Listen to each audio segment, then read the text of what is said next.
Hello hello madam, ഈ റിസോർട്ടിന്റെ പണി തീരുമ്പോൾ എൻ്റെ കുഞ്ഞിനൊരു പണി കൊടുക്കണം. ശരി, അത് പ്രത്യേകം പറയണോ? മോളെ ഏതുവരെ പഠിച്ചു? +2 കഴിഞ്ഞു.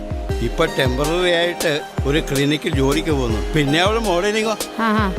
നന്നായിട്ട്. ഓ അത് ശരി, നോക്കാട്ടോ.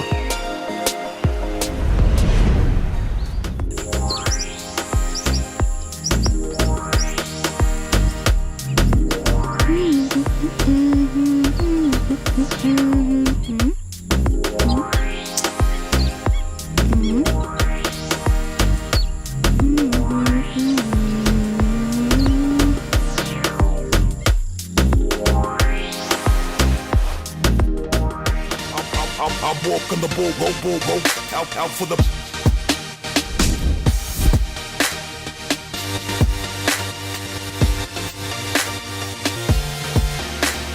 എങ്ങനെയുണ്ട് ചാച്ചാ? മോളെ, ഇതുകൊണ്ട് നടന്നിട്ട് ഒരു കാര്യവുമില്ല. ആ മേഡത്തിനോട് മോക്ക് വേണ്ടി ഒരു ജോലിയുടെ കാര്യം പറഞ്ഞിട്ടുണ്ട്. റിസോർട്ടിന്റെ പണി തീരുമ്പോഴേ തീർച്ചയായിട്ടും മോക്കൊരു ജോലി തരും. എന്തോ ചാച്ചാ, ഞാൻ ഓൾറെഡി ഒരു ജോലിക്ക് പോകുന്നതല്ലേ ഡോക്ടർ.